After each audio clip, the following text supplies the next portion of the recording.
5 సంవత్సరాల వయసులోనే అమ్మా నాన్న దూరమయ్యారు సార్. అయిన తర్వాత ట్రైబల్ వెల్ఫేర్ హాస్టల్లో జాయిన్ అవ్వడం జరిగింది. మా చెల్లిని కూడా సోషల్ వెల్ఫేర్ స్కూల్లో అడ్మిట్ చేయడం జరిగింది. మా తమ్ముడు అనాథాశ్రమంలోనే పెరగడం జరిగింది. మేస్త్రి పనికి వెళ్ళేది సార్. అట్లా డబ్బులు కూడా పెట్టుకునేది సార్. ఈ డ్రెస్సెస్ కూడా తెలియదు sir, formal dresses, only school dresses తప్ప. అంటే సివిల్ డ్రెస్సులు సార్ ఎవరు కొనిస్తారు సార్? అంటే ఎప్పుడైనా అనిపించేదా పేరెంట్స్ ఉంటే బాగుండేది? చిన్నతనంలో అనిపించేది సార్, కానీ ఒక మెచ్యూరిటీ మైండ్ వచ్చిన తర్వాత లైఫ్ని లీడ్ చేయాలనే ఆలోచన తప్ప. గ్రాడ్యుయేట్ అవ్వడమే మా ఫ్యామిలీలో గొప్ప సార్. ఆ బీటెక్ లో కొంచెం సాటిస్ఫై కాలేదు సార్ నేను, ఎందుకంటే నా ఫీల్డ్ వేరేది అనుకున్నా. అంటే నీ ఏజే ఎంజాయ్ చేయాల్సిన ఏజ్. అసలు ఎలా బ్యాలెన్స్ చేసావు అబ్బా? నువ్వు చదువుకుంటూ, చెల్లికి పెళ్లి చేస్తూ, తమ్ముడిని చదివిస్తూ, ఖర్చుల కోసం 2 ఎకరాల భూమి అమ్మినాం సార్. నేను మంచి కాస్ కోసమే వాళ్ళకి ఇక నెక్స్ట్ స్టేజ్ ఏంటి? ఎవరు హెల్ప్ చేశారు? ఎలా ముందుకు సాగాం మరి ఆ తర్వాత? నా ఫ్రెండ్స్ సార్ వీళ్ళు నా లైఫ్లో భాగం సార్. మేము ఒక ఓత్ తీసుకున్నాం సార్, మనలో ఎవడైనా ఒకడు ఎదిగితే వాళ్ళు మిగతా వానికి సపోర్ట్ చేయాలి. అంబేద్కర్ గారు కాన్స్టిట్యూషన్ రాసేటప్పుడు ఆ ప్రతిఫలాలను ఉపయోగించి మీరు ఇంకొంతమందిని అప్లిఫ్ట్ చేయండి. మెయిన్ అజెండానే ఇది. పేదవాళ్ళకి ఏముండదు సార్, ఆస్తులు ఉండవు, అంతస్తులు ఉండవు, ఉండేటి ఓన్లీ కష్టాలు, అవమానాలు.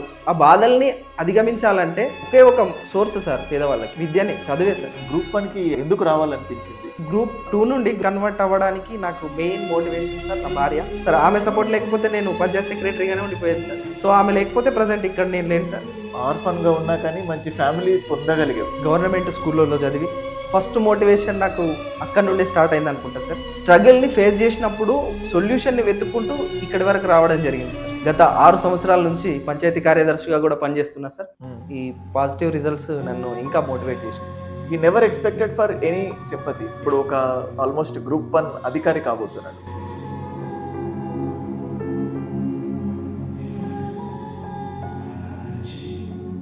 Hello students, welcome all. Welcome back to our YouTube platform. Guys, ఒక సిరీస్ ఆఫ్ వీడియోస్ ర్యాంకర్స్తో ఇంటర్వ్యూస్ చేస్తూ ఉన్నాను కదా. సిరీస్ ఆఫ్ వీడియోస్లో ఇది చాలా చాలా మోస్ట్ ఫైనెస్ట్ వీడియో. ఎందుకంటే నేను ఇంటర్వ్యూ చేయబోయే వ్యక్తి ఎవరైతే ఉన్నారో తను నాకు చాలా దగ్గరైన వ్యక్తి, చాలా దగ్గరి వ్యక్తి కూడా. ఆల్మోస్ట్ 2 yearsగా ప్రయాణం చేస్తున్నాము. నాకు గుర్తుంది, లైక్ థింగ్స్ మనం ఎప్పుడైనా మోటివేషన్ కోసం మాట్లాడినప్పుడు చేసినప్పుడు ల్యాంప్ కింద కూర్చొని చదవడం కానీ, లేకపోతే చాలా హర్డల్స్ని ఫేస్ చేసి చదివి సక్సెస్ అయిన వాళ్ళ గురించి చూస్తూ ఉంటాం కదా. సేమ్ సిచ్యువేషన్ దానికి తీసి పోలేకుండా, అంటే తన ప్రయాణం. ఒక చిన్న ఎగ్జాంపుల్, ఒక 10 సంవత్సరాల వయసులో తల్లిదండ్రుల్ని కోల్పోయిన తర్వాత ఆ సిచ్యువేషన్ ఎట్లుంటుందో మీ ఊహకే వదిలేస్తున్నాను. అట్లాంటి సిచ్యువేషన్ నుంచి సొసైటీ ఆయనకు ఎంతగా హెల్ప్ చేసింది, ఎటువంటి హర్డల్స్ని ఫేస్ చేశాడు, ఆ హర్డల్స్ని ఫేస్ చేస్తూ ఇప్పుడు గ్రూప్ 1 ర్యాంకర్ అవ్వబోతున్నాడు. సో ఇటువంటి సిచ్యువేషన్లో తన స్ట్రాటజీ ఎలా ఉంది, తన గెట్ బ్యాక్స్ ఎలా ఉన్నాయి, ఎలా కింద పడ్డాడు ఏంటి. ఎందుకంటే ఇది ఎంత డీటెయిల్గా ఎందుకు చెప్తానంటే 2 years బ్యాక్, ఆల్మోస్ట్ ఒక 2 years బ్యాక్ నుంచి ఈ ప్రిపరేషన్ స్టార్ట్ చేసేటప్పుడు కూడా మనకు లవకుమార్ ఎవరైతే ఉన్నారో స్టేట్ వైడ్గా 902 ర్యాంక్ని సాధించడం జరిగింది. తన కేటగిరీలో 45 పోస్ట్స్ వేకెంట్ ఉంటే తనకు 35th ర్యాంక్ రావడం జరిగింది. ఖచ్చితంగా గ్రూప్ 1 పోస్ట్ కన్ఫర్మ్. సో తను ఒక గ్రూప్ 2 ప్రిపరేషన్ చేస్తూ ఉన్నాడు. నా దగ్గరికి వచ్చే ముందు సార్ తను క్లియర్గా చెప్పాడు, సార్ నా దగ్గర గ్రూప్ 2 కంటెంట్ ఉంది, నేను గ్రూప్ 1 ఎలా ప్రిపేర్ అవ్వాలి. మీరు చాలామంది స్టూడెంట్స్ని చూస్తూ ఉంటారు, అంటే స్టార్టింగ్లో ఎంతూజియాజం ఉండి తర్వాత తగ్గిపోవడం, లేదు మీ దగ్గర మెప్పు పొందడానికో ఎవరి దగ్గరనో చెప్పుకోవడానికో ప్రిపేర్ అవుతూ వస్తాను, చాలా కష్టపడతాను అంటారు. కానీ నేను అలా కాదు సార్, మీకు నా ప్రాబ్లమ్స్ క్లియర్గా చెప్తాను, నా జెన్యూనిటీ మీకు తెలుస్తుంది. సో మీరు నాకు గైడ్ చేయగలుగుతారా లేదా. తన స్టోరీ మొత్తం చెప్పారు. నేను మధ్యలో ఇంటరప్ట్ అవుతున్నా కూడా, సార్ ఇన్ని ప్రాబ్లమ్స్ ఉన్నాయి, నేను ఖచ్చితంగా గ్రూప్ 1 కొట్టాలి అని నాకు పరిచయం అయ్యాడు. ఆ ఆన్సర్స్లో ఆ కసి కనబడింది. సో అంటే తను ఎలా గ్రూప్ 1 కొట్టగలుగుతాడు. సో నాకు ఆల్మోస్ట్ ఫిక్స్ అయ్యాను, so he will crack group 1. కాకపోతే చిన్న డిస్సాటిస్ఫాక్షన్, అసంతృప్తి ఏంటంటే నేను అనుకోలేదు, అంటే ఈ ర్యాంక్ ఇంకా మంచి ర్యాంక్ ఎక్స్పెక్ట్ చేశాను. అండ్ ఇంకొక ఇంపార్టెంట్ థింగ్ ఏంటంటే he is a Telugu medium guy. So Telugu మీడియంలో ఉంటూ ఈ ర్యాంక్ సాధించడం. ఇప్పుడు చాలామంది క్వశ్చన్ చేస్తున్నారు, తెలుగు మీడియంలో పాసిబుల్ అవుతుందా లేదా. ఈ 1.5 year ప్రయాణంలో ఎన్నోసార్లు అడిగాడు, సార్ తెలుగు మీడియం పాసిబుల్ అవుతుందా లేదా. సో మన ఆన్లైన్ క్లాస్ స్టూడెంట్ నా personal mentorship student. Everything we have given guidance. So మన ముందు ఇంటర్వ్యూలో ఉంటున్నారు లవకుమార్. తన సక్సెస్ స్ట్రాటజీ, తన ప్రయాణం మొత్తం కూడా చాలా డీటెయిల్డ్గా డిస్కస్ చేద్దాం. And hearty welcome to you Lavakumar, and congratulations, very big congratulations. Thank you sir. ఎలా అనిపిస్తుంది సార్? ప్రజెంట్ అయితే హ్యాపీగా ఉంది సార్. ఎంతో కష్టపడి ఇంత దూరం వరకు వచ్చినందుకు ఇంకా ముందుకెళ్ళడానికి ప్రయత్నం చేసే ఒక కసి పెరిగింది సార్. ఈ పాజిటివ్ రిజల్ట్స్ నన్ను ఇంకా మోటివేట్ చేసినాయి సార్. ఫైన్ లవకుమార్, యాక్చువల్గా నీ గురించి నాకు చాలా తెలుసు, ఇంకా చాలా తెలియాల్సినవి ఉన్నాయి. నేను పర్టికులర్గా ఈ దానిపైన ఎందుకు అంత ఇంట్రెస్ట్ చూపిస్తున్నానంటే, ఈ కాంపిటేటివ్ ఎగ్జామినేషన్స్లో సార్ ఒక 100లో 70% ఆఫ్ ద స్టూడెంట్స్ నీలాంటి స్టేజ్ నుంచి, అంటే ఐ మీన్ ప్రాబ్లమ్స్ కాదు, బట్ ఒక షివరింగ్, అంటే లైక్ కొడతామా లేదా సొసైటీలో నేను నెట్టుకోగలుగుతానా, నిలవగలుగుతానా అనే థింగ్స్. సో నువ్వు ఖచ్చితంగా ఎంతో మందికి బెస్ట్ ఎగ్జాంపుల్గా నిలవబోతున్నావు. సో నీ విజయం ఇంకా చాలా మందికి తెలియాలి, అందుకోసం పట్టుబట్టి నీకు కుదరకపోయినా కూడా వచ్చావు. I'm very thankful for you. And ఒక్కసారి నీ ఫ్యామిలీ బ్యాక్గ్రౌండ్, అంటే ఇక్కడ దాకా వచ్చే కంటే ముందు నీ చిన్నప్పటి నుంచి ఎలా స్టార్ట్ అయింది ఏంటి ఒకసారి? సార్ మై సెల్ఫ్, మాది ఆదిలాబాద్ డిస్టిక్ సార్, ఊట్నూర్ ప్రాంతం, కొత్తగూడ మా గ్రామం సార్. ఓకే. మా ఏరియా మొత్తం remote area sir, agency area. ఆ ప్రాంతం నుంచి వచ్చిన వ్యక్తిని సార్ నేను. దిగువ మధ్యతరగతి కుటుంబము. 5 సంవత్సరాల వయసులోనే అమ్మా నాన్న దూరం అయ్యారు సార్. తర్వాత గవర్నమెంట్ స్కూళ్ళలో చదివి మంచి టీచర్ల యొక్క ప్రోత్సాహం, అదేవిధంగా ఫ్రెండ్స్తో మంచి ఫ్రెండ్స్ని నాకు ఉండడము అది ఒక అదృష్టము. సో ఈ జర్నీలో నేను ప్రతి విషయాన్ని మోటివేటివ్గా నా ప్రిపరేషన్ కోసమైనా కానీ, నా జీవితంలో ఎదగడం కోసమైనా కానీ, ఒక వ్యక్తి నుండి ప్రతి విషయాన్ని పాజిటివ్గా తీసుకొని నా బ్యాక్గ్రౌండ్తో సంబంధం లేకుండా ఏదో ఒకటి సాధించాలి, స్ట్రగుల్స్ ప్రతి ఒక్కరికి ఉంటాయి అని అందరూ మాట్లాడుతూనే ఉంటారు, కానీ అనుభవిస్తే తప్ప ఆ స్ట్రగుల్స్ అనేటి ఏంటియో తెలియదు. అదేవిధంగా నేను బ్యాక్గ్రౌండ్ అమ్మా నాన్న లేరు సార్. సో దాంతో నా స్టడీ మొత్తము government school, tribal welfare school ఆదిలాబాద్లో జరిగింది సార్, 5th నుంచి 10th వరకు. అక్కడ ఎప్పుడు చనిపోయారు అమ్మా నాన్న? సార్ 2005లో చనిపోయారు సార్. అప్పుడు నా ఏజ్ 10 years సార్. నాకు 5th క్లాస్ కంప్లీట్ అయింది సార్ అప్పుడే. 10 years. నాకు ఒక సిస్టర్ సార్, తర్వాత తమ్ముడు సార్. మా తమ్ముడైతే మా అమ్మ నాన్న చనిపోయినప్పుడు సార్ ఈవెన్ 1st క్లాస్ కూడా కాదు సార్ అతను. సో అలాంటి సిచ్యువేషన్ నుండి ఏదో ఒకటి, అంటే ప్రతి స్ట్రగుల్ని ఫేస్ చేసినప్పుడు సొల్యూషన్ని వెతుక్కుంటూ ఇక్కడి వరకు రావడం జరిగింది సార్. ఏదిని కూడా నేను బర్డెన్గా ఫీల్ అవ్వకుండా ప్రాబ్లం కోసము సొల్యూషన్ వెతుక్కొని ఆ సొల్యూషన్ త్రూనే ఇక్కడి వరకు రావడం జరిగింది సార్. అదేవిధంగా నేను ఇప్పుడు ప్రస్తుతము మా డిస్టిక్లోని నార్నూర్ మండలంలో మాన్కాపూర్ గ్రామ పంచాయతీకి గత 6 సంవత్సరాల నుంచి పంచాయతీ కార్యదర్శిగా కూడా పనిచేస్తున్నా సార్. నా ప్రిపరేషన్ జర్నీ 2016లో స్టార్ట్ అయింది సార్. ఆర్సి రెడ్డిలో నేను కోచింగ్ తీసుకోవడం జరిగింది సార్, Group 2 కోచింగ్. అక్కడ నాకు బేస్ ఏర్పడ్డది. తర్వాత 2021 తర్వాత Group 1 ప్రిపరేషన్ అనేది స్టార్ట్ చేయడం జరిగింది. ఆ టైంలోనే మీ పరిచయం కూడా ఏర్పడ్డది ఆ టైంలోనే. సో మీరు కూడా నా జర్నీలో భాగమై ఉన్నారు సార్. ఇది సార్ ప్రజెంట్ అయితే నేను ఈ జర్నీలో ముఖ్యంగా నేను చెప్పుకోదలసింది ఏంటంటే, నా భార్య సహాయం కూడా ఇందులో ఉంది సార్. ఆమె నాకు తల్లిదండ్రులు లేరు కాబట్టి తనే ఆ పాత్రను కూడా పోషించింది sir. Fine. Okay sir. Okay. So ఒక క్రిస్ప్గా ఎలా సాగింది ఏంటి అని చెప్పావు. జనరల్గా ట్రైబల్ వెల్ఫేర్ రెసిడెన్షియల్ స్కూల్ అంటున్నావు కదా? అవును సార్. నువ్వు చెప్పేంత వరకు ఈ ట్రైబల్ వెల్ఫేర్ రెసిడెన్షియల్ స్కూల్స్ విద్యార్థుల లైఫ్లో ఇంత పెద్ద పాత్ర పోషిస్తాయని అసలు నేను ఇమాజిన్ చేయలేదు. అంటే లైక్ యునో నాకు నువ్వు చెప్పినప్పుడు అంటే అంటే ప్రతిసారి గవర్నమెంట్ ఏదో కట్టేస్తది, ఎవరో ఉంటున్నారు, ఏం తప్పదు కదా అని చెప్పి. కానీ లిటరల్‌గా అంటే ఆ 10 ఇయర్స్ వయసులో, ఆ 10 ఇయర్స్ ఏజ్‌లో నీకెంత మెచ్యూరిటీ ఉంది. నీ తమ్ముడిని, నీ చెల్లిని వాళ్ళిద్దరూ ఉన్న తర్వాత ఎలా చదవాల బేసికల్‌గా ఆ సిట్యుయేషన్‌లో చదవడం సెకండరీ. ఏదో పని చేసుకొని చదువంటే కూడా అంత కష్టం. ఏదో పని చేసుకొని ముందుకెళ్ళిపోవాలనిపిస్తది. Okay sir. ఎలా లీడ్ చేసావు ట్రైబల్ వెల్ఫేర్ రెసిడెన్షియల్ స్కూల్‌లో?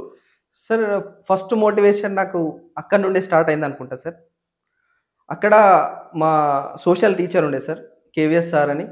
ఆయనకి నేను 7th క్లాస్‌లో ఉన్నప్పుడు ఆ స్కూల్‌లో అతనికి గ్రూప్ 2 తహసీల్దార్ జాబ్ వచ్చింది సార్ అప్పుడు. సో, అతను ఆ టైంలో అతనికి సన్మాన కార్యక్రమం ఏర్పాటు చేసినప్పుడు సో, ఆయనని గొప్పగా ట్రీట్ చేసిరన్నట్టు అక్కడ. సో, నాకు కూడా ఆ ఆలోచన అరే! గ్రూప్ 2 అంటే ఏంటిది? గ్రూప్ 1 అంటే ఏంటిది? ఈ కాంపిటేటివ్ ఫీల్డ్ అంటే ఏంటిది? అనే ఒక ఆలోచన అప్పటి నుండి ఉంది సార్ నాకు. సో, దాంట్లో భాగంగా నేను ఎంత ఏదేమైనా కూడా సోషల్ మీద కొంచెం సోషల్ ప్రాబ్లమ్స్ మీద, సోషల్ సబ్జెక్ట్స్ మీద కొంచెం అవేర్‌నెస్ అప్పటి నుండి ఉండే సార్. అప్పుడు నేను స్కూల్ పిల్లోనిగా ఉన్నప్పుడే స్కూల్ మన కార్యక్రమం ఉంటది కదా సార్. మార్నింగ్ ప్రతిజ్ఞ అవి ఉంటాయి కదా సార్. ప్రతిజ్ఞ చేయడం, ప్లెడ్జ్ చేయడం. ఆ టైంలో మా దగ్గర స్కూల్‌లో ఆ రోజు జరిగే న్యూస్ పేపర్‌ని ఎక్స్‌ప్లెయిన్ చేయమంటుండే సార్. అట్లా ఫ్రంట్‌కొచ్చి నేను ఆ న్యూస్ పేపర్‌ని చదివి వినిపించేటోడిని సార్ మా స్టూడెంట్స్ అందరికీ. సో, అక్కడ నాకు మంచి నేను అంటే అబ్బాయికి అమ్మా నాన్న లేరు. అయినా కూడా మంచిగా చదువుకుంటుండు. ఇతనికి ఇంకా మనం ఏమన్నా మోటివేషన్ ఇస్తే మంచిగా ఎదుగుతాడన్న ఫీలింగ్ వాళ్ళకుండేది సార్. ఆ రకంగా మా టీచర్స్ ఖాన్ సార్ అని, అనిల్ కాంబ్లే సార్ అని, అదేవిధంగా మా PT sir Venkateswarlu Srinivas sir కూడా మాకు చాలా హెల్ప్ చేయడం జరిగింది సార్. సో, అది నాకు tribal welfare schools, residential schools అంటే సార్ ఎవరికైతే ఆర్థికంగా వాళ్ళు ఉన్నతమైన స్థితిలో ఉన్నారో వాళ్ళ పిల్లలు, వాళ్ళకు ఆ స్కూల్స్ అంటే వాళ్ళకు వేరే రకం. కానీ ఏవైతే దిగువ మధ్యతరగతి కుటుంబాలు, అదేవిధంగా గ్రామీణ ప్రాంతాల నుంచి చదువుకోవాలని ముందుకొచ్చే వాళ్ళకు ఫ్యామిలీకి పిల్లలంటే చదువంటే బర్డెన్ అయ్యే ఈ రోజులలో సోషల్ వెల్ఫేర్ స్కూల్స్ కానీ, ట్రైబల్ వెల్ఫేర్ స్కూల్స్ కానీ నేను ఇప్పటికీ నా 10th క్లాస్ అయ్యి 25 సంవత్సరాలు అవుతుంది సార్. నేను 15 సంవత్సరాలు అవుతుంది సార్. ఈ 15 సంవత్సరాలకు ముందుది మాట్లాడుతున్నా. ఇప్పుడైతే ఇంకా మంచిగా డెవలప్ అయినాయి సార్. సో, అది సోషల్ వెల్ఫేర్ స్కూల్ అంటే, ట్రైబల్ వెల్ఫేర్ స్కూల్ అంటే ఆ విధంగా ఏం కాదు సార్. మాలాంటి పేద పిల్లలకు కానీ, బడుగు బలహీన వర్గాలకు సంబంధించిన వాళ్ళకి కానీ ఆ స్కూల్ లైఫ్ అనేది మంచి మోటివేషన్ ఇచ్చింది సార్. సో, ఆ రకంగా కలిగిన మోటివేషనే నన్ను ఇక్కడి వరకు తీసుకొచ్చింది సార్. సీరియస్లీ అంటే ఓకే సార్. నువ్వు పరిచయం అయ్యేంత వరకు మరి నాకు స్టోరీ చెప్పావు కదా, ఇట్లా ట్రైబల్ వెల్ఫేర్ రెసిడెన్షియల్ స్కూల్ అని. అవును సార్. నువ్వు చెప్పేంత అంటే లైక్ నేను సివిల్ సర్వీసెస్ ప్రిపరేషన్ లో ఉన్నాను. లైక్ ట్రైబల్స్ కోసము, షెడ్యూల్డ్ క్యాస్ట్ కోసం చాలా చేస్తుంది. కానీ అది ఇంత ప్రభావం చూపుతుంది అనుకోలేదు. ఫస్ట్ ఆఫ్ ఆల్ ప్రిపరేషన్ కంటే ముందు నాకు నీ గురించి ఇంకా చాలా మందికి తెలియాలని, నాకు ఇంకా తెలుసుకోవాలనిపిస్తుంది. జనరల్గా ట్రైబల్ వెల్ఫేర్లో పేరెంట్స్ అంటే నువ్వు 5th క్లాస్ అంటే 5th క్లాస్ అయిపోయిన తర్వాత ఏదో సందర్భంలో పాకెట్ మనీ అవసరం అవుతుంది.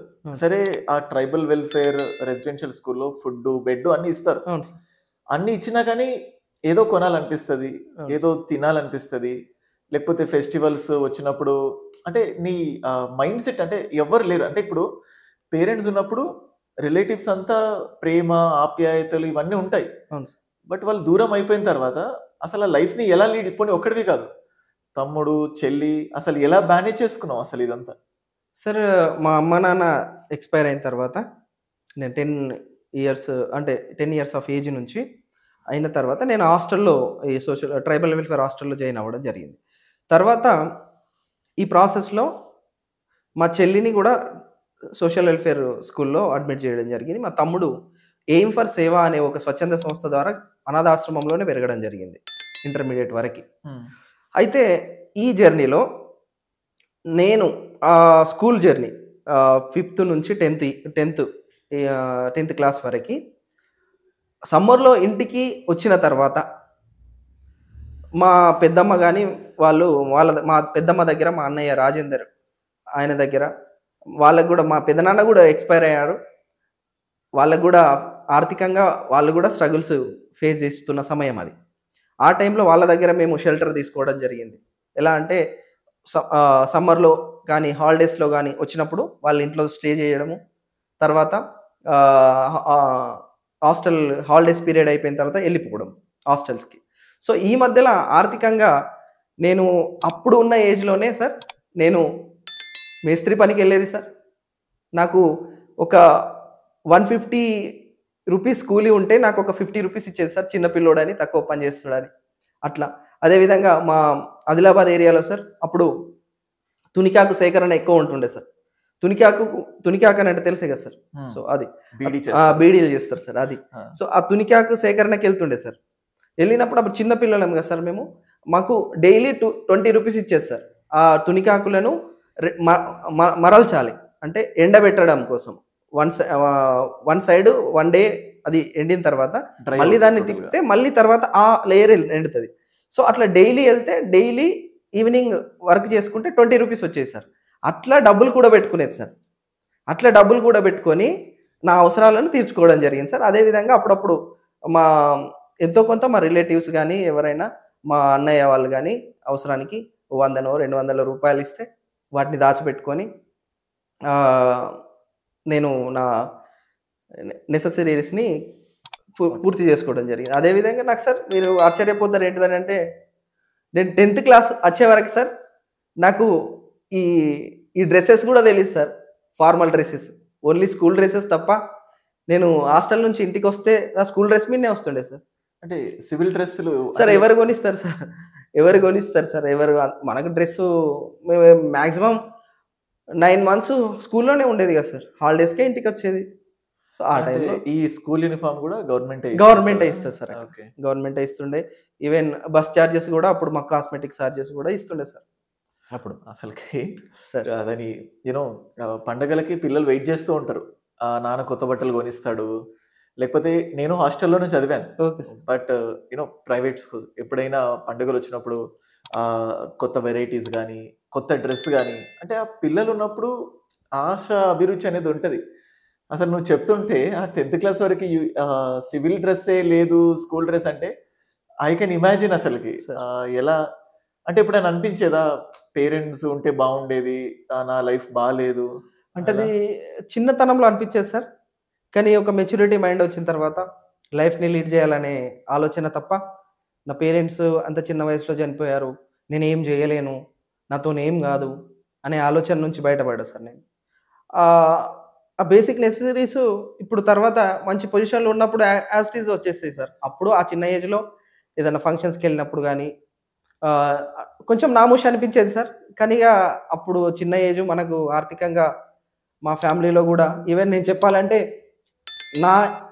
నా ఏజ్లో అంటే మా అమ్మ వాళ్ళ ఫ్యామిలీలో కానీ మా నాన్న వాళ్ళ ఫ్యామిలీలో ఆ తరపున ఒక గ్రాడ్యుయేట్ని నేనే సార్ ఓన్లీ. అంటే అంత పూర్ ఫ్యామిలీ సార్ మాది. అంటే ఫస్ట్ గ్రాడ్యుయేట్, ఫస్ట్ జాబ్ వచ్చింది సార్ నాకు. పంచాయతీ సెక్రటరీగా పనిచేస్తున్నా సార్, అది మీకు ముందు కూడా చెప్పాను. సో పంచాయతీ సెక్రటరీగా ఈవెన్ ముందు ఒక గ్రాడ్యుయేట్ సార్. అంటే ఒకసారి మీరు ఆ కాన్సన్ట్రేషన్ అర్థం చేసుకోవచ్చు. పెద్ద సాటిస్ఫాక్షన్ గ్రాడ్యుయేషన్ సార్. అంటే గ్రాడ్యుయేట్ అవ్వడమే మా ఫ్యామిలీలో గొప్ప సార్. అట్లా సార్. సో అట్లా అందులో మళ్ళీ నాకు పేరెంట్స్ కూడా లేరు కాబట్టి అది కొంచెం ఏమంటే బాగా ఇంపాక్ట్ అయింది సార్ నా లైఫ్లో. అది సాంగ్ ఉంటుంది కదా సార్, రాదురా ఏ విజయం నీ కోసం నా కోసం సార్, చేసిన కష్టం ఎక్కడికి పోదంటారు కదా. అంటే నీకు ఈ విజయం మాత్రం ఊరికే రాలేదు గైస్. ఒక్కటి చెప్తాను చూడండి, మన లవ్ కుమార్ గురించి. నా దగ్గర మెంటర్షిప్ కోసం జాయిన్ అంటే ఇట్లాంటి సిచ్యువేషన్ ఉంటే ఎవరైనా కూడా, సార్ నేను ఫైనాన్షియల్గా చాలా పూర్, నేను కట్టలేని స్థితిలో ఉన్నాను, కొంచెం ఫ్రీగా ఇవ్వండి, కొంచెం తక్కువ కానీ అడుగుతారు. మన వాడికి నేను ఇస్తానంటే, లేదు సార్ ఫ్రీగా ఇస్తే మీరు నా కంటెంట్ సరిగ్గా ఇవాల్యుయేట్ చేయరు, నా కంటెంట్ కావాలి. సో లేదు అంటే నాకు కూడా అడిగే స్తోమత, ఒక రైట్ ఉండాలి. అంటే అలా నేను ఇస్తానని చెప్పినా కూడా డబ్బులు కట్టి ఆన్సర్స్ ఇవాల్యుయేట్ చేసుకొని పట్టుపట్టాడు. అంటే ఇక్కడ ఏమవుతుందంటే సింపతి కోసం మేము ఎక్స్పెక్ట్ చేయలేదు తను. He never expected for any sympathy. అసలు చాలా ఆతృతతో ఉన్నాను లవ్ కుమార్తో థింగ్స్ చేయాలి అని చెప్పేసి. యూనో కష్టం అండి. అంటే లైక్ ఎప్పుడైనా కూడా ఒక సేయింగ్ ఉంటుంది, ఈ స్టేజ్ వచ్చేంత వరకు నేను ఈ స్టేజ్కి వెళ్తానని ఎవరు కనిపించదు. లవ్ కుమార్ కూడా కష్టాలు పడుతూ ఉన్నాడు. ఆ స్టేజ్కి రీచ్ అయ్యి ఇప్పుడు ఒక ఆల్మోస్ట్ గ్రూప్ 1 అధికారి కాబోతున్నాడు. That's not that easy. So ఇక్కడ వరకు ఇంటర్మీడియట్ వరకు ప్రయాణం సాగింది. అవును సార్. ఎలా అంటే లైక్ తర్వాత నెక్స్ట్ ఏంటి ఈ కాంపిటేటివ్ ఫీల్డ్స్ కి, అంటే లైక్ సేమ్ ఆర్ట్స్ బ్యాక్గ్రౌండ్ చేసావా, లేకపోతే ఈ గ్రూప్ 1, 2 సాధించాలని ముందు నుంచి అనుకున్నావా? సార్ నాకు చిన్నప్పటి నుండి ఆలోచన ఉండేది సార్, కానీ నా ఆర్థిక పరిస్థితి ప్రకారం ఒక ఫ్రీ హాస్టల్ ఉంటే బాగుంటుంది అన్న ఓరియంటేషన్లో అప్పుడు ఫ్రీగా హాస్టల్ ప్రొవైడ్ చేస్తారు అని అంటే నేను బీటెక్ చేయడం జరిగింది సార్. సో ఎందుకంటే బేసిక్ నెససరీ ఆర్థికంగా నేను ఫిట్ లేను కదా సార్. సో నాకు ఎవరైనా హెల్ప్ చేస్తే ముందుకెళ్తా అన్న ఆలోచనతోనే ఉండే. అయితే అప్పుడు హాస్టల్స్ ఉంటుండే కదా సార్, అవి ఏంటిదనంటే కాలేజెస్ హాస్టల్ ప్రొవైడ్ చేసి వాళ్ళు స్కాలర్షిప్ తీసుకొని మనకు హాస్టల్ ప్రొవైడ్ చేస్తుండే సార్. సో అట్లా అని చెప్పేసి ఇక బీటెక్ నెసెసరీ అయింది సార్ అప్పుడు బీటెక్ చేయడం. అంటే అప్పుడు బీటెక్ లో స్టార్టింగ్ లో ఎంత ర్యాంక్ వచ్చినా మేము మా దగ్గరికి రండి పిలిచి అడిగేవాళ్ళు. అదే సార్. అదే సార్ చాలా మంది ఎక్స్పీరియన్స్ అయి ఉంటారు. అవును సార్. అదే సార్. నాకు తెలిసిన వాళ్ళు కూడా, అంటే పేరెంట్స్ కాలేజ్ వాళ్ళే కాల్ చేసి మేమే మీకు మీరు ఒక్క రూపాయి కట్టాల్సిన అవసరం లేదు అంటే like you got interested in to that. Interested అని కాదు సార్, పరిస్థితులు. ఎందుకంటే అప్పటికి బయట సోషల్ వెల్ఫేర్ హాస్టల్స్ కూడా అంత లేకుండే సార్, తక్కువ ఉండే గవర్నమెంట్ హాస్టల్స్. ఇక ప్రైవేట్గా ఉండాలంటే అంత స్తోమత కూడా లేదు కదా సార్, మనకు అడ్జస్ట్ చేసే వాళ్ళు ఎవరు లేరు. సో అట్లనే ఎవరైతే హాస్టల్ మనకు ర్యాంక్తో సంబంధం లేదు, మనకు హాస్టల్ ప్రొవైడ్ చేసే వాళ్ళు కావాలని చెప్పేసి నేను బీటెక్ చేయడం జరిగింది సార్ అక్కడ. సో ఆ బీటెక్లో కొంచెం సాటిస్ఫై కాలేదు సార్ నేను, ఎందుకంటే నా ఫీల్డ్ వేరేది అనుకున్నా. సో దాంట్లో భాగంగానే నేను బీటెక్ 3rd ఇయర్ ఉన్నప్పుడు నా అసలు ప్రిపరేషన్ జర్నీ అనేది స్టార్ట్ చేయాలనుకున్నా సార్. దాంట్లో భాగంగానే నేను గ్రూప్ 2 ఫస్ట్, ఎందుకంటే నాకు ఆల్రెడీ మా సార్ యొక్క గుర్తే ఉంటుంది సార్. అతను గ్రూప్ 2 ఆఫీసర్ కాబట్టి ఈ వీడియో చూస్తాడేమో, ఆయనకి వీడియో రీచ్ అవ్వాలి, చూస్తే సంతోషిస్తాడేమో సార్. ఏం పేరు సార్ పేరు? సార్ పేరు కేవీఎస్ సార్. కేవీఎస్ ఇక్కడ కే వెంకట సుబ్బారావు సార్, ఆదిలాబాద్ లోనే పనిచేశాడు సార్. ఇప్పుడు ఎక్కడ ఉన్నారో తెలియదు సార్. సుబ్బారావు సార్ మీరు చూడాలి, మీ స్టూడెంట్ గ్రూప్ 1 ర్యాంక్ సాధించాడు సార్. సో అది సార్, అంటే ఫైనాన్షియల్గా ఎదగడానికి బీటెక్ చేయడం జరిగింది సార్, ఫైనాన్షియల్గా సపోర్ట్ కోసము. తర్వాత 3rd ఇయర్ ఉండగా మా చెల్లికి పెళ్లి చేయడం జరిగింది సార్. నేనే మా భూమి అమ్మి, మా నాన్న వాళ్ళ పాల కోసం వచ్చిన భూమి అందులోంచి కొంచెం. ఎలా బ్యాలెన్స్ చేసావు అబ్బా నువ్వు చదువుకుంటూ, చెల్లికి పెళ్లి చేస్తూ, తమ్ముడిని చదివిస్తూ? అంటే నీ ఏజే ఎంజాయ్ చేయాల్సిన ఏజ్ సార్. అంటే డిగ్రీ బీటెక్ అంటే అందరు కాకపోయినా సినిమాలకు వెళ్ళాలి, ఏదో యూనో ఫ్రెండ్స్ తో చాటింగ్ చేయాలి, మాట్లాడాలి, ఇట్లాంటివన్నీ ఉంటాయి ఇంజనీరింగ్ డిగ్రీలో. అంటే నాకు తెలిసి అంటే అందరికి అలా ఉండకపోవచ్చు. సరే చదవడమే గ్రేట్ అంటే సార్, నువ్వు చెల్లి రెస్పాన్సిబిలిటీ, తమ్ముడు రెస్పాన్సిబిలిటీ అసలు పాసిబుల్ అయ్యాయా? సార్ పాసిబుల్ అయినాయి కాబట్టి ఇక్కడ వరకు వచ్చిన సార్, కానీ అది మేనేజ్ చేయడం ఒక పద్ధతి ప్రకారం మేనేజ్ చేయగలిగిన సార్. మా చెల్లికి మా మేనబావనే మ్యారేజ్ చేసుకోవడం జరిగింది సార్. సో దానికోసం మా ఖర్చుల కోసం మా భూమిని అమ్మడం జరిగింది సార్. కొంచెం భూమిని అంటే ఎంత భూమి అమ్మారు సార్? ఎంత అంటే ఒక 2 ఎకరాల భూమి అమ్మినాం సార్. అది కూడా అక్కడ మా ఏరియాలో దాని లో కాస్ట్ సార్, కాస్ట్ ఎక్కువ ఉండదు, భూమికి వాల్యూ ఎక్కువ ఉండదు. ఎంత ఉంటుంది సార్? ఎంత ఉంటుంది సార్? అప్పుడు 2 ఎకరాలు అమ్మితే 3,00,000 వచ్చినాయి సార్. ఆ 3,00,000తో పెళ్లి చేయడం జరిగింది. 2 ఎకరాలు 3.5 లక్షలకు వచ్చేసిందా సార్? ఇక ఆ ఏరియా అంతే ఉంటుంది సార్, మా ఏరియా కాస్ట్ ఉంటుంది. ఓకే. సో అట్లా. సో దాని తర్వాత అప్పుడు కళ్యాణ లక్ష్మి పథకం వచ్చింది సార్. అందులో కూడా కొంచెం 50,000 సహాయం మా చెల్లెకు రావడంతో ఆ సహాయంతో నేను ఆ డబ్బులతో కోచింగ్ తీసుకోవడం జరిగింది సార్. అట్లా అంటే ఆ కళ్యాణ లక్ష్మి డబ్బుల్ని నువ్వు కోచింగ్ అంటే సార్ ఆ ఖర్చులు అయిపోయినాయి, పెళ్లి అయిపోయింది. అంటే పేరెంట్స్ ఫైనాన్షియల్ గా ఫేస్ చేసిన డిఫికల్టీస్ కోసమే డబ్బులు ఇస్తుంది. అవును సార్. సో నువ్వు పెట్టావు కాబట్టి గవర్నమెంట్ వచ్చిన తర్వాత నేను మంచి కాజ్ కోసమే వాడుకున్నావు. అదే సార్, అదే టర్నింగ్ పాయింట్ సార్. ఇప్పుడు ఈ ప్రిపరేషన్ లో ఇక్కడ వరకు ఓకే, బీటెక్ వరకు గవర్నమెంట్ సంథింగ్. ఇంకా నెక్స్ట్ స్టేజ్ ఏంటి? ఎవరు హెల్ప్ చేశారు? ఎలా ముందుకు సాగావు మరి ఆ తర్వాత? సార్ బీటెక్ కంప్లీట్ అయిన తర్వాత సార్ నా ఫ్రెండ్స్ సార్, ప్రవీణ్ సార్, నా ఫ్రెండ్ ప్రవీణ్, తర్వాత రాజు, వెంకటేష్ సార్, వీళ్ళు నా లైఫ్లో భాగం సార్. వీళ్ళు నేను చదువుకునే టైంలో ఇప్పుడు నాకు ఫైనాన్షియల్‌గా సపోర్ట్ లేదు సార్. సో, వీళ్ళు వాళ్ళ పేరెంట్స్ పంపే డబ్బులుంటాయి కదా సార్! ఇప్పుడు ఆళ్ళు ముగ్గురైతే నన్ను నాలుగో వ్యక్తిగా అందులో కలుపుకొని మేనేజ్ చేయడం జరిగింది సార్. సో, అప్పుడప్పుడు అంటే మొత్తం కాకపోయినా అప్పుడప్పుడు. అంటే ప్రవీణ్ నువ్వు పెట్టకపోయేవాడివి, వాళ్ళ డబ్బులు నీకోసం మేనేజ్ పెట్టేవాళ్ళు. అయ్యేవి. మేనేజ్ అయ్యాయి కొన్ని రోజులు. సినిమా చూసినట్టుంది. సార్ మళ్ళీ మా ప్రవీణ్ సార్ ఫ్రెండ్ సార్. వాళ్ళ అన్నయ్య గూడా ప్రవీణ్‌కి డబ్బులు పంపిస్తుండే సార్. హ్మ్. సో, ఆయన డబ్బులు నాతో అంటే మేమిద్దరం ఆయన డబ్బులతోనే ఇద్దరం స్ట్రగుల్ అయినాం సార్ అట్లా. సో, అట్లా. ఇట్లాంటి ఫ్రెండ్‌షిప్ ఉందా ఈ డేస్‌లో గూడా? సార్ ఫ్రెండ్‌షిప్ వాళ్ళు మీకు అసలు తెలీదు సార్. మేము ఒకటే రూమ్ సార్ మాది. ఒకటే రూమ్. ప్రిపరేషన్ టైమ్‌లో ఒకటే రూము మా అందరిది. 5 మెంబర్స్ ఫ్రెండ్స్. 5 మెంబర్స్‌కి జాబ్స్ ఉన్నాయి సార్. ఏం చేస్తున్నాడు ఇప్పుడు ఆ ఫ్రెండ్? సార్ ఇద్దరు ఫ్రెండ్స్ ప్రవీణ్ అని ఎఫ్‌బీఓ చేస్తుండు సార్ ఆదిలాబాద్ డిస్ట్రిక్ట్‌లోనే. రాజు, వెంకటేష్ వీళ్ళేమో సార్ మన బ్యాంక్ ఎంప్లాయీస్ సార్. తర్వాత ఇంకా గంగాధర్ అని ఇంకా రూమ్‌మేట్స్ అతను పంచాయత్ సెక్రటరీ సార్ నాతోనే పనిచేస్తారు. అందరూ government job government employees sir. మేమొక ఓత్ తీసుకున్నాం సార్. ఎవరికైనా మనం అందరం దిగువ మధ్య తరగతి కుటుంబాలకు సంబంధించిన వ్యక్తులమే ఎలాంటి సపోర్ట్ బ్యాక్‌గ్రౌండ్ లేదు. మనలో ఎవడైనా ఒక్కోడు ఎదిగితే వాళ్ళు మిగతా వానికి సపోర్ట్ చేయాలి. అందరికీ జాబ్ వచ్చే వరకు ప్రతి ఒక్కడు హెల్ప్ చేయాలని తీర్మానం చేసుకోవడం జరిగింది సార్. ఆ ప్రకారంగా ఆ మాట కోసం ఇప్పటికీ మేము కలిసే ఉంటాం సార్.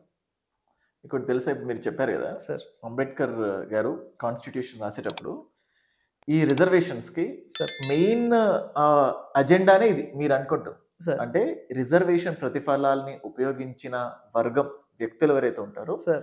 ఆ ప్రతిఫలాలను ఉపయోగించి సార్. మీరు ఇక్కడ నుంచి వెళ్ళిపోకండి. సార్. మీరు ఇంకొంతమందిని అప్లిఫ్ట్ చేయండి. అర్థమైందా? అంటే మీకు తెలిసి ఉంటుంది, చదువుకుంటే కదా. అవును సార్. మళ్ళీ మీరు కూడా అదే చేశారు. మళ్ళీ ఇక్కడ ఎదిగినా మిగతా అందరినీ ఎదిగించండి. సార్ ఆ ఫ్యామిలీస్ కూడా వాళ్ళు కూడా ఏం ఫైనాన్షియల్‌గా స్టేబుల్ కాదు సార్. వాళ్ళు కూడా ఎస్సీ, ఎస్టీ కుటుంబాలకు సంబంధించిన వ్యక్తులే సార్. అదే. సో ఇక మీరందరూ ఒక్క పర్సన్ ఎదిగినా మిగతా అందరికి సహాయం చేసుకోవాలి. సార్ ఒక పర్సన్‌నే కాదు సార్. ఒక ఫ్యామిలీ డెవలప్ అయితది కదా సార్. ఇప్పుడు నేను అంతే. ఫైనాన్షియల్‌గా ఆ రోజులలో నేను అంత స్ట్రగుల్ అయ్యి పంచాయతీ సెక్రటరీగా జాబ్ వచ్చిన తర్వాత ఫైనాన్షియల్‌గా నేను కొంచెం ఏదైనా చేయగలుగుతానే ఆప్షన్ వచ్చింది సార్ నాకు. సో ఆ సోర్సే లేనప్పుడు మనకు జీరో కదా సార్ మనం. సో ముందు మనకు ఏదో ఒక ఫైనాన్షియల్ సోర్స్ కావాలి. Great friend. పేదవాళ్ళకు ఉండాల్సింది పేదవాళ్ళకి ఏముండదు సార్. ఆస్తులు ఉండవు, అంతస్తులు ఉండవు. ఉండేటివి ఓన్లీ కష్టాలు, అవమానాలు సార్, స్ట్రగుల్స్ ఇవే సార్. ఏముండవు. బాధలు తప్ప ఏముండవు సార్. ఆ బాధల్ని అధిగమించాలంటే ఒకే ఒక సోర్స్ సార్ పేదవాళ్ళకి. విద్యనే, చదువే సార్. చదువు మీద డిపెండ్ అవ్వాలి సార్, అంతే సార్. నాదేందనంటే నేను ఈ పొజిషన్‌కి వచ్చినందుకే ఇట్లా మాట్లాడాలనుకోవట్లేదు సార్. చదువు అనేది ఎవరికైనా అవసరమే సార్. ఏ రకంగాను. ఫైనాన్షియల్‌గా అవసరమే, ఒక బిజినెస్ పరంగా అవసరమే, అవగాహన పరంగా అవసరమే. సమాజంలో మనకు గుర్తింపు రావాలన్నా, గౌరవం రావాలన్నా మనకు చదివే సార్ ఇంపార్టెంట్. అంతకు మించి ఏది ఉండదు sir. Okay. So really thought provoking. Yes, చదువు ఇంపార్టెంట్. సీరియస్లీ ఏదైనా కూడా ఖచ్చితంగా దాన్ని ముందుకు తీసుకెళ్తుంది. అవును sir. So we got to this point. ఇంకా నెక్స్ట్ గ్రూప్ 2 ప్రిపేర్ అయ్యావు. అవును సార్. మరి గ్రూప్ 1కి ఎలా ఎందుకు రావాలనిపించింది? సార్ గ్రూప్ 2 నుండి గ్రూప్ 2కి కన్వర్ట్ అవ్వడానికి నాకు మెయిన్ మోటివేషన్ సార్ నా భార్య మృణాలిని. ఓకే. 2 పిల్లలు ఉన్నారు సార్ ప్రజెంట్ నాకు. ఇప్పుడు నీకు 2 పిల్లలా? 2 పిల్లలు సార్. 2021లో మ్యారేజ్ అయింది సార్. సార్ ఆమె సపోర్ట్ లేకపోతే నేను పంచాయత్ సెక్రటరీగానే ఉండిపోయేది సార్. ఓకే. ఓకే. అంటే నాలో ఆలోచన శక్తి, కష్టపడే గుణం ఉన్నదని తెలుసు సార్ ఆమెకు. సో నేను నాతోని కాదు అన్న ఫీలింగ్‌లో ఉన్నప్పటికీ ఆమెనే మోటివేట్ చేసింది సార్. సో ఆమె లేకపోతే ప్రజెంట్ ఇక్కడ నేను లేను సార్. నా జాబు గ్రూప్ 1 అనే జాబ్ కూడా ఉండదు సార్. సో ఆమె ఈవెన్ నేను ఇప్పుడు రీసెంట్‌గా నేను టెస్ట్ సిరీస్ కోసం అని చెప్పేసి హైదరాబాద్ రావడానికి ముందు 3 మంత్స్ ప్రెగ్నెంట్ సార్. ఓకే. ఆమెని మా అత్త మామ సపోర్ట్ వల్ల వాళ్ళ దగ్గర ఉంచి వాళ్ళ సపోర్ట్‌తో నేను ఇక్కడ వరకు రావడం జరిగింది సార్. అసలు ఇన్ని మెంటల్ థింగ్స్ పెట్టుకున్న తర్వాత ఎలా చదవగలిగావు? చదవబుద్ధి అయింది అసలుకి? సార్ నా భార్య ఒకటే చెప్తా సార్, ఏంటిదంటే మనము అంటే సమాజంలో గుర్తింపు రావాలంటే ముందు ఫైనాన్షియల్‌గానే ఉండాలి సార్. ఫైనాన్షియల్‌గా ఉన్నప్పుడే ప్రాబ్లమ్స్‌ని సాల్వ్ చేయగలుగుతాం. సో మన దగ్గర బిజినెస్ లేదు, లేకపోతే మన దగ్గర పెద్ద ఆర్థికపరమైన సోర్సెస్ ఎక్కువగా లేవు సార్. మనకు ఉన్నదల్లా ఒకటే, నీకు తెలివి ఉన్నది, పోయి చదువుకో. కాబట్టి నువ్వు చదువుకుంటే పిల్లల్ని మంచిగా చూసుకోవచ్చు, మమ్మల్ని మంచిగా చూసుకోవచ్చు. ఇప్పుడు మాకు కొంచెం ఒక 5-6 నెలలు నువ్వు దూరం ఉండొచ్చు, కానీ ఫ్యూచర్లో మాత్రం మనం ఒక మంచి పొజిషన్లో ఉండాలి అని చెప్పుకోవడం. ఈవెన్ ఈ గ్రూప్ 1 ఇంత ర్యాంక్ రావడం కూడా ఆమె డిస్సాటిస్ఫాక్షనే సార్. ఇంకా మంచిది రావాల్సి ఉండే, మళ్ళీ కూర్చో అట్లా. ఇంకా అది మోటివేషనే సార్. అదే మోటివేషన్ సార్ నాకు. తెలుస్తుంది కదా, లైక్ మనలో ఎంత దమ్ముందో సార్ తెలిసినప్పుడు ఆ దమ్ముని బయట పెట్టడానికే నీకు కావాల్సిన వాళ్ళు ఎప్పుడు ప్రయత్నం చేస్తారు. అవును సార్. నీకు కావలసిన వాళ్ళు కాకుండా ఎప్పుడు ఆ దమ్ముని ఇంకా తగ్గించడానికి ట్రై చేస్తారు, ఆ కెపాసిటీని. So you are very lucky that మంచి ఫ్యామిలీ, అంటే లైక్ ఆర్ఫన్ గా ఉన్నా కానీ మంచి ఫ్యామిలీ పొందగలిగావు. దేవుడు అంటే ఒక దగ్గర మైనస్ చేస్తే ఇంకో దగ్గర ప్లస్ చేస్తాడు అన్నట్టు మంచి వైఫ్ నిచ్చి ఇదంతటిని దూరం చేసినట్టున్నాడు సార్. అంటే ఇప్పుడు నా పేరెంట్స్ రెస్పాన్సిబిలిటీ తను తీసుకున్నది సార్, అంతే. ఓకే, అట్లా ఇంకో పేరెంట్ అయిపోయింది. అట్లా రెస్పాన్సిబిలిటీ తీసుకున్నది సార్. అదేవిధంగా మా అన్నయ్య సార్ రాజేందర్, పెద్దమ్మ, వాళ్ళు కూడా నాకు చాలా సపోర్టివ్గా ఉన్నారు సార్. ఓకే, వాళ్ళ సహాయం కూడా చాలా ఉంది సార్. ఈవెన్ మా అత్తమామ వాళ్ళు వీళ్ళు కూడా సార్ అసలు వాళ్ళ కొడుకుని కూడా అంత మంచిగా చూసుకోరు సార్. చూడు బావ అట్లా చేస్తుండు, నువ్వు ఇట్లా చేస్తున్నావు, ఆయన చదువుకుంటుండు, చూడు 2 పిల్లలు ఉన్నాయి కూడా. పాపం ఆయన నా వల్ల ఆయనకు తిట్లు వస్తూ ఉంటాయి సార్. అప్పుడు అట్లా చూసుకుంటారు సార్. ఏం ఇబ్బంది లేదు సార్. అన్ని స్ట్రగుల్స్, నాకు ఏది ఇబ్బంది అనిపించదు సార్. ఎందుకంటే ఆల్రెడీ అన్ని ఇబ్బందులు పడి ఉన్నా కాబట్టి నాకు ఒకటే సోర్స్ సార్. ఏంటిదంటే మనము జరిగిన కాలాన్ని వదిలేయాలి. నెక్స్ట్ ఒక ప్రాబ్లంలో ఉన్నాం, ఒక నీటి కుంటలో మనం పడి ఉన్నాం. అలాంటి టైంలో నాకు ఏదో జరిగిపోయిందని ఏడ్చుకుంటూ కూర్చుంటే అందులో మునిగిపోతాం. దానికోసం ఏదో ఒక సోర్స్ వెతుకోవాలి. ఏదైనా కట్టె ఉన్నదా, ఏదైనా తాడు ఉన్నదా అని లాగడానికి, మనం బయటపడడానికి ప్రయత్నించాలి. సో అదే నమ్ముతా సార్ నేను మెయిన్లీ. మనకి ఏదో ఒకటి ఇంకా మానవత్వం బతికే ఉంది సార్. మనం మంచిగా ఉండి, మనం మంచిగా చదువుకున్నా, లేకపోతే మంచి ఆలోచన ఉన్నప్పటికీ మనకు మంచి ఆలోచన, మంచి కష్టపడే గుణం ఉన్నప్పుడు మనల్ని గుర్తించే వాళ్ళు ఉంటారు సార్. ఇప్పుడు నేను నా ప్రిపరేషన్ మొత్తము, అంటే నా స్టడీస్ మొత్తంలో ప్రతి ఒక్కరు గుర్తించారు సార్ నన్ను. టీచర్స్ కానీ, మా ఫ్రెండ్ వాళ్ళ అన్నయ్య వాళ్ళు కానీ, తర్వాత మా అన్నయ్య రాజేందర్ కానీ, అరే నువ్వు ఇంతే కాదు, నీకు ఇంకా నాలెడ్జ్ ఉంది, నువ్వు వేరే రకంగా వెళ్ళగలుగుతావు అని చెప్పేసి, అంటే వీళ్ళు గుర్తించగలిగారు సార్. సో ఆ గుర్తించేలాగా నేను ఉన్నాను కాబట్టి నాకు ప్రాబ్లమ్స్ అనేటివి పెద్ద ప్రాబ్లం అనేది దాన్ని నేను ప్రాబ్లంగా ట్రీట్ చేయండి సార్. ఆ ప్రాబ్లమ్ని సాల్వ్ చేయడానికి ప్రయత్నిస్తాను సార్ ఎప్పుడైనా. Serious, very very inspiring sir. ఇప్పుడు let's go for your strategy. Okay sir. ఈ ఎగ్జామ్లో సార్ ఎటువంటి స్ట్రాటజీ అంటే లైక్ ఈ సక్సెస్కి సార్ ఏ స్ట్రాటజీ నీకు వర్కౌట్ అయింది? అంటే లైక్ ఒక స్టూడెంట్కి నీ స్ట్రాటజీ షోర్ షాట్గా, ఒక గన్ షాట్గా ఏం హెల్ప్ అయింది? ఇన్ని రోజులు ప్రయాణం చేసావు కదా సార్, అసలు what is the basic strategy for this success? Sir ఒక్కొక్కరి స్ట్రాటజీ ఒక్కో రకంగా ఉంటుంది సార్. అది పర్సనల్గా డిపెండ్ అయి ఉంటుంది. కానీ కష్టపడాలి కంటిన్యూయస్గా, అది ఒక్కటి సార్. ఎవరైనా కూడా కొందరికి రావచ్చు, 1 ఇయర్లోనే రావచ్చు, 2 ఇయర్స్లోనే రావచ్చు. అది చాలా తక్కువ పర్సంటేజ్ సార్. ఏదైనా కూడా ఇప్పుడు నేను 2016లో స్టార్ట్ చేసిన సార్, అదే కంటిన్యూటీ మెయింటైన్ చేస్తాను సార్. నేను అదే కంటిన్యూటీ మెయింటైన్ చేసిన. ఈవెన్ 2021లో ఫస్ట్ గ్రూప్ 1 వచ్చినప్పుడు సార్, అప్పుడు ప్రిలిమ్స్ క్వాలిఫై అయినా సార్ నేను. తర్వాత సెకండ్ ప్రిలిమ్స్ కూడా మంచిగా రాశాను. మళ్ళీ 21లో నోటిఫికేషన్ వచ్చింది సార్. 2లో ఎగ్జామ్ అట్లా జరిగిన తర్వాత అది కూడా క్యాన్సిల్ అయింది. తర్వాత నోటిఫికేషన్ వచ్చింది, ఎగ్జామ్ జరిగింది, రిజల్ట్ రాలేదు. తర్వాత ఇది థర్డ్ది సార్ ఇప్పుడు ప్రజెంట్ ఉన్నది. సో ఈ జర్నీలో ఒకరోజు, అంటే నేను పంచాయత్ సెక్రటరీగా జాబ్ చేస్తా సార్, ప్రజెంట్ పంచాయత్ సెక్రటరీగా జాబ్ చేస్తున్నా. సో ఒకరోజు నా స్ట్రాటజీ మిస్ అయినా కూడా న్యూస్ పేపర్ అనేది ఒక సోర్స్ సార్. నాకు న్యూస్ పేపర్ మాత్రం తప్పకుండా, నేను చెప్పాను కదా సార్, 10th క్లాస్ అంతకంటే స్కూల్ డేస్ ముందు నుంచి కూడా న్యూస్ పేపర్ అంటే ఒక ఐడియా ఉంది సార్. సో ఆ న్యూస్ పేపర్ని, సబ్జెక్ట్ని, న్యూస్ పేపర్ని లింకప్ చేసుకుంటూ నా ప్రిపరేషన్ జర్నీ స్టార్ట్ చేయడం జరిగింది సార్.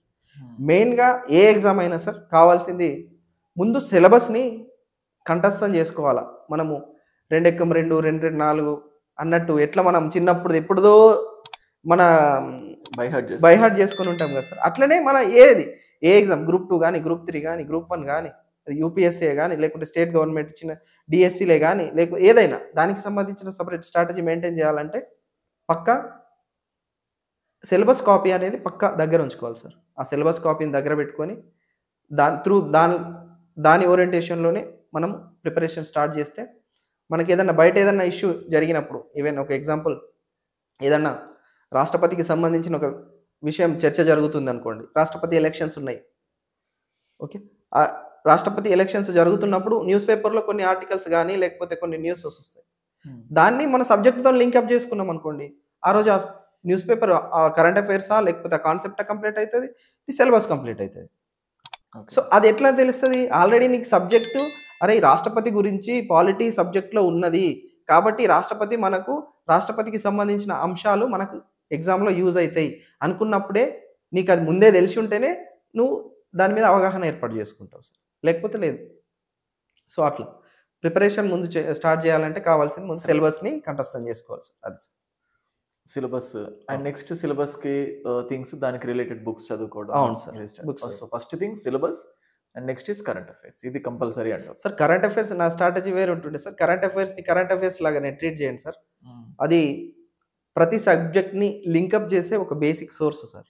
ఓకే, అంటే కొన్ని ఇంగ్లీష్ కానీ లేకపోతే మ్యాథ్స్ ఇవి కాకుండా ఏవైతే సోషల్ సబ్జెక్ట్స్ ఉన్నాయో, polity, history, society, economy, science and technology, వీటన్నిటినీ లింకప్ చేసే ఒకే ఒక సోర్స్ సార్ కరెంట్ అఫైర్స్. ఆ కరెంట్ అఫైర్స్ కాకుండా బేసిక్ సోర్స్గా ట్రీట్ చేసుకున్నా సార్ నేను.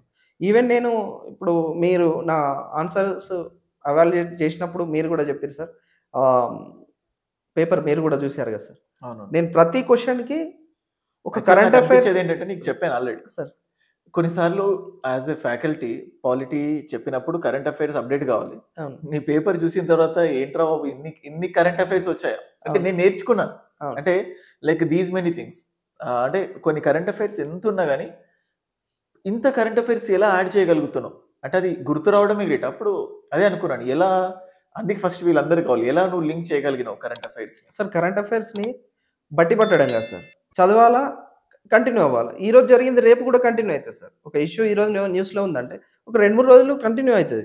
సో కంటిన్యూ అయినప్పుడు దాన్ని బైహార్ట్ చేయాల్సిన అవసరం లేదు, ఓన్లీ అవగాహన పెంచుకుంటే సరిపోతుంది. కొన్ని స్టాటిస్టిక్స్ కోసం అయితే గుర్తుంచుకోవాల్సింది. మెయిన్గా గ్రూప్ 2కి గ్రూప్ 1కి స్ట్రాటజీ డిఫరెన్స్ ఏంటిదని అంటే గ్రూప్ 2లో కొన్నిటిని పక్కా గుర్తుంచుకోవాల్సి ఉంటుంది, కానీ గ్రూప్ 1లో అలా కాదు. మనం అవగాహన ఏర్పాటు చేసుకుంటే మనకు అవగాహన సరిపోతుంది. సో అది నేను ఇప్పుడు ఎగ్జాంపుల్ సార్, రీసెంట్గా 2 రోజుల క్రితం ఒక ఆర్టికల్ వచ్చింది సార్ ఈనాడు పేపర్లో, సాలిడ్ వేస్ట్ మేనేజ్మెంట్స్ గురించి. సో దాంట్లో క్లియర్గా ఉంటుంది సార్, ప్రతి సంవత్సరము ఎంత సాలిడ్ వేస్టేజ్ అనేది మనకు డంప్ అవుతుంది, దాన్ని మనము ఆ డంప్ని తగ్గించడానికి మనం ఏమేమి స్ట్రాటజీస్ అప్లై చేసుకున్నాం, రీయూజు, రీసైకిల్ అనే ఈ సైకిల్ ఎట్లా అవుతున్నది, మనం గవర్నమెంట్ ఇప్పటి వరకు తీసుకున్న పాలసీస్ ఏంటివి, తర్వాత మనం ఇంకా ఏ విధంగా దీనికి సంబంధించిన సాలిడ్ వేస్ట్ మేనేజ్మెంట్కి సంబంధించిన ఇష్యూస్ని ఎట్లా ఇంకా ఓవర్కమ్ చేయాలి అనే విషయాన్ని ఆర్టికల్లో ఉంటుంది సార్. ఓకే, అంటే ఈవెన్ పర్ఫెక్ట్గా ఒక గ్రూప్ 1 ప్రిపేర్ అయ్యే అభ్యర్థి ఆ ఆర్టికల్ ఒక సబ్జెక్ట్ సార్ వాళ్ళకి. సో ఎవ్రీడే ఈనాడులో ఒక్క ఎడిటోరియల్ చూసినా అది కనెక్ట్ అవుతూ ఉంటుంది, అంటే మనలో మెచ్యూరిటీ లెవెల్స్ని పెంచుతుంది. అవును, అనలైటికల్ స్కిల్స్ సార్, విశ్లేషణ, అవగాహన, తర్వాత కనెక్ట్, అంటే మన మైండ్ని అప్డేట్ చేస్తుంది సార్. కరెంట్ అఫైర్స్ కానీ న్యూస్ పేపర్ అనేది మన మైండ్ని అప్డేట్ చేస్తుంది సార్. అది మెయిన్ సార్. మెయిన్గా ఏంటిదని అంటే కరెంట్ అఫైర్స్ ఉంటేనే, కరెంట్ అఫైర్స్ లాగా చూడొద్దు సార్, సబ్జెక్ట్లో ఒక భాగంగా చూస్తేనే దాన్ని ప్రతిదీ లింకప్ చేసుకోవడానికి మనకు ఆస్కారం ఉంటుంది సార్. సబ్జెక్ట్ ఈజీ అవుతుంది సార్. అది సార్. సో అది గైస్, రియల్లీ చాలా చాలా ఇంపార్టెంట్ క్వశ్చన్స్ని మనం డిస్కస్ చేసాము. అంటే లవకుమార్ సక్సెస్ స్టోరీ అంటే లైక్ దాన్ని ఏమంటారు, ఒక అన్ఎండింగ్ జర్నీ లాగా అనిపిస్తుంది. సో ఈ థింగ్స్లో మనం చాలా చాలా నేర్చుకున్నాం.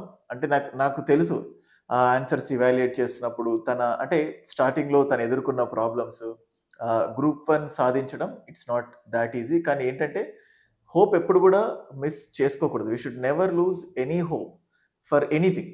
అంటే నేను ఈ స్థాయిలో ఉన్నాను, ఇంత పెద్ద దానికి నేను టార్గెట్ చేయకూడదు, లేకపోతే ఓన్లీ నా స్థాయి ఇంతే, నా ఆలోచన శక్తి ఇంతే, ఇక్కడ వరకు ఉండాలి అని లేదు.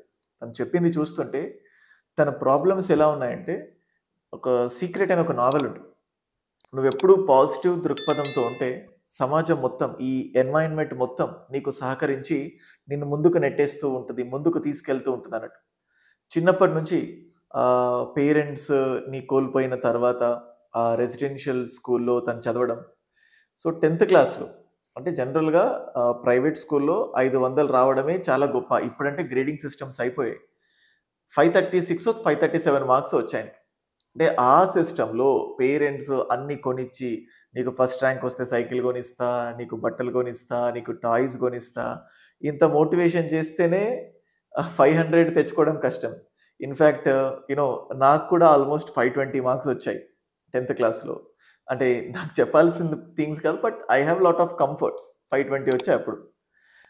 అంటే టాపర్స్ అందరినీ ఒక సెక్షన్లో కూర్చోబెట్టి చదివిస్తూ ఉంటారు. బట్ గవర్నమెంట్ స్కూల్లో అది ఎలా ఉంటుంది ఏంటో తెలియదు. 536 నేను లిటరల్గా షాక్ అయ్యాను మా కాన్వర్జేషన్లో. నాకు అంత తెలుసు కాబట్టి ఇంత చెప్తున్నాను నేను.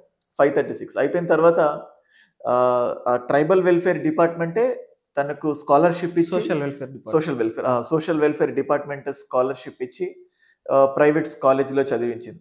So it's not that easy. చాలా వండర్ఫుల్ జర్నీ. సో ఇన్ని సక్సెస్ సీక్రెట్స్ మీ అందరినీ చాలా చాలా మోటివేట్ చేస్తుంది అనుకుంటున్నాను. అండ్ ఇంకా ప్రిపరేషన్కి సంబంధించి ఏ డౌట్స్ ఉన్నా, సో ఇట్లా మన రోహిత్స్ అకాడమీ ఛానల్లో చాలా చాలా మంచి టాపర్స్ వాళ్ళ సక్సెస్ జర్నీ చాలా ఉన్నాయి. ఇంకా నేర్చుకుంటున్నాం. ఖచ్చితంగా ఈ వీడియో మీకు మోటివేట్ చేసింది అని అనుకుంటున్నాను. అండ్ ఛానల్కి ఫస్ట్ టైం వస్తే ఛానల్కి సబ్స్క్రైబ్ చేసుకోండి. Thank you so much.